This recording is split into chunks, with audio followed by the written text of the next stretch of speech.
Alors, bonjour, bonjour. Je vous espère très bien portant. Chez moi, ça va très bien.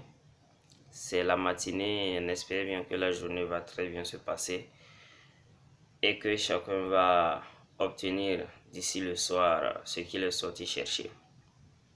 Donc, nous, on va continuer avec nos vidéos pour continuer de vous partager les informations qu'on a pris tant de temps à acquérir.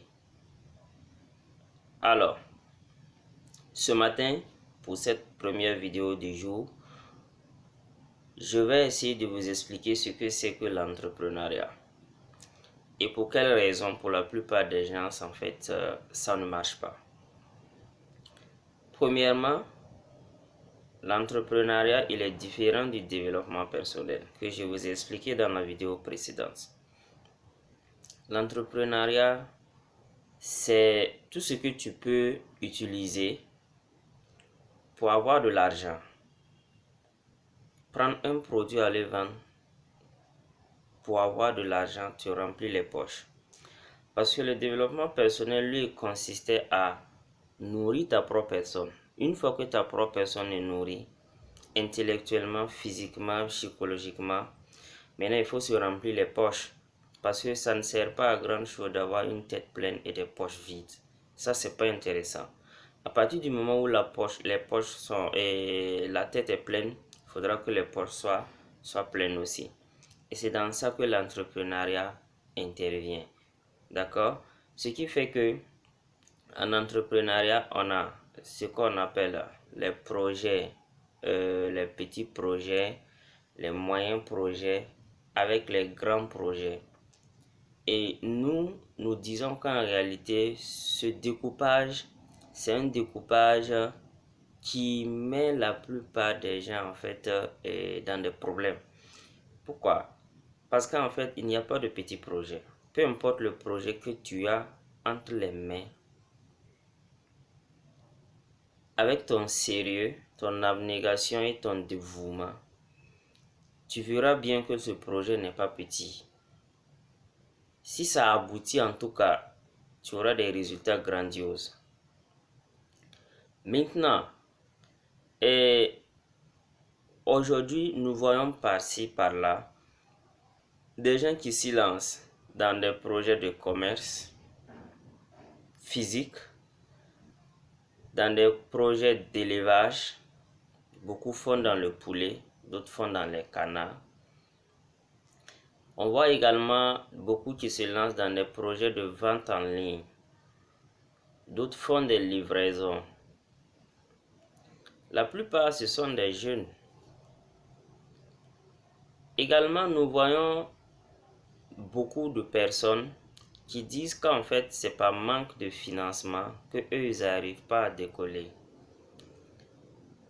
Et vous convenez avec moi que dans nos pays africains, il y a eu du temps où les présidents ou bien même des structures financières ont financé des projets de beaucoup de personnes.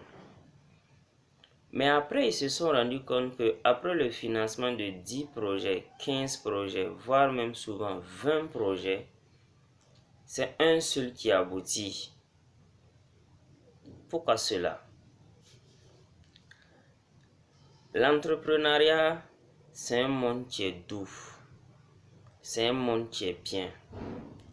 Normalement, dans notre logique, une personne qui décide de se lancer en entrepreneuriat n'a pas en fait le droit d'échouer. Il n'a pas le droit d'échouer. À partir du moment où tu décides d'entreprendre, tu as l'obligation de réussir le projet dont tu t'es donné pour objectif. En ce moment, comment faire? C'est là que se trouve la question. Comment faire pour réussir coûte que coûte? Il faut forcément revenir sur la base de ton développement personnel. Tu ne peux pas finir automatiquement tes études scolaires ou académiques et vouloir te lancer en même temps dans l'entrepreneuriat. Ça ne va pas marcher. C'est pas possible. Parce que tout simplement, l'entrepreneuriat également, c'est un métier. C'est un travail qui nécessite un certain nombre d'années de formation.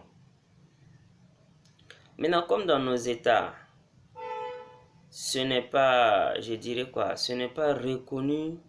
Voilà, il n'y a pas des écoles entrepreneuriales de manière pratique comme ça, où il y a des diplômes tels que nous, on a le BPC ici, le bac, le CP.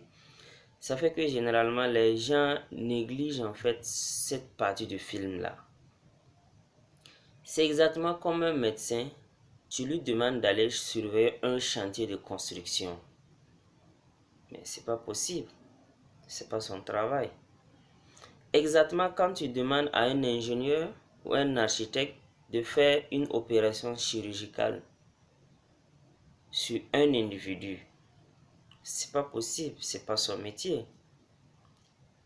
Maintenant, nous, à partir du moment où nous optons par exemple pour être médecin, ou nous optons pour être ingénieur ou même enseignant, c'est une option qu'on a fait et on doit respecter l'option.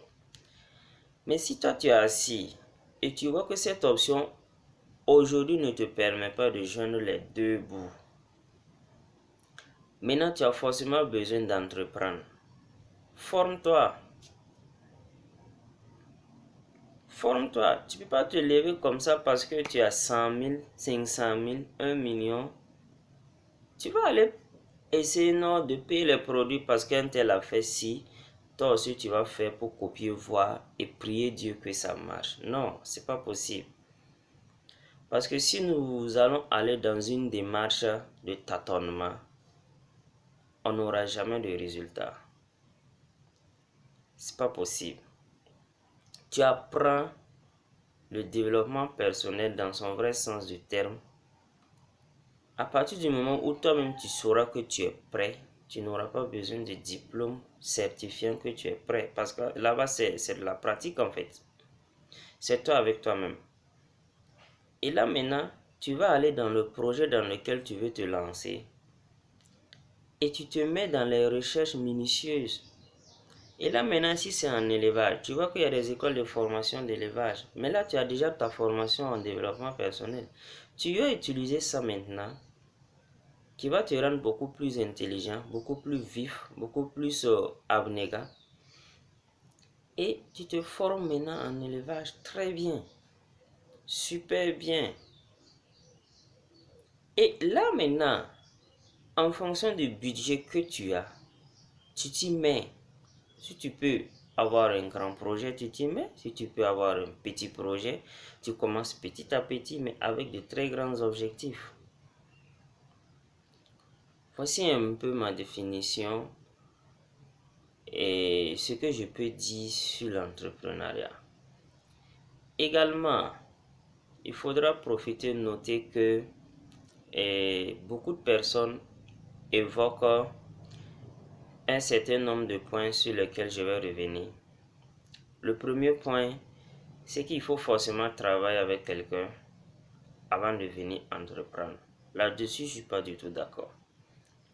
Voilà, les gens ne sont pas les mêmes parce qu'aujourd'hui, il est très difficile de s'accrocher à une personne, travailler, acquérir de l'expérience et de revenir lancer ton propre projet. Pourquoi? Premièrement, même pour avoir cette personne auquel tu veux t'accrocher là, c'est difficile. Deuxièmement, même si tu arrives à t'accrocher à cette personne, avec le temps, tu vas t'habituer à cette vie de salariat.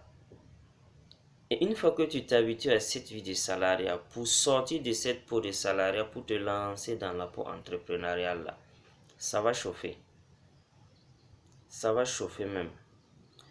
Donc, si toi déjà tu es dans une peau de salariat, de salarié, il ne faut pas t'inquiéter. Sache que tu dois tout simplement te former. Deux étapes. D'abord, tu te formes en développement personnel. Deuxièmement, tu te formes en entrepreneuriat. Et ça prend du temps. Quand je dis se former comme ça, développement personnel là même là, c'est pas moins de 1 an. C'est pas moins de 2 ans. Et tu dois te mettre les moyens, ton temps. Après, tu te formes en entrepreneuriat. C'est comme également quelqu'un qui a eu son bac et qui va à l'université. Tu te formes. Seulement, cette formation, elle doit être beaucoup plus basée sur l'auto-éducation. Toi, avec toi-même, tu n'écoutes pas quelqu'un. Maintenant, le deuxième point, c'est qu'en réalité, on a besoin d'argent pour entreprendre. De beaucoup d'argent. Oui, on a forcément besoin d'argent pour décoller. Mais beaucoup d'argent sans capacité intellectuelle et physique, je ne pense pas que tu iras quelque part. Beaucoup de personnes ont des projets. Beaucoup de personnes ici en Afrique ont eu malheureusement des parents décédés qui les ont légués, je dirais, des héritages. En parlant par héritage, je pense vraiment aux maisons, les différentes maisons que beaucoup de parents ont léguées à leurs enfants. D'autres les ont légué des boutiques, d'autres les ont légué des matériels, hein, des voitures, mais seulement 1% reste, arrive à conserver. Si je dis conserver même, c'est ne pas vendre. Et s'il ne va même pas pour l'entretenir, l'entretien là même c'est compliqué. Entretenir le matériel même c'est compliqué. C'est très difficile. Mais pourquoi nous en sommes arrivés à là? Parce que on a refusé en fait de subir des formations assez adéquates, des formations assez probantes. Bon, je dirais pas refuser, il n'y avait même pas toutes ces occasions, toutes ces opportunités pour se former. Voilà. Mais aujourd'hui, en tout cas, il y en a. Aujourd'hui, il y en a.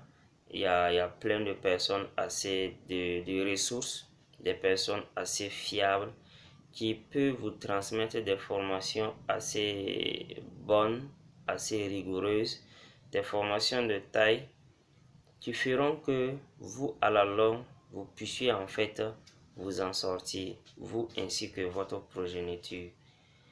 Merci bien et excellente journée à tous.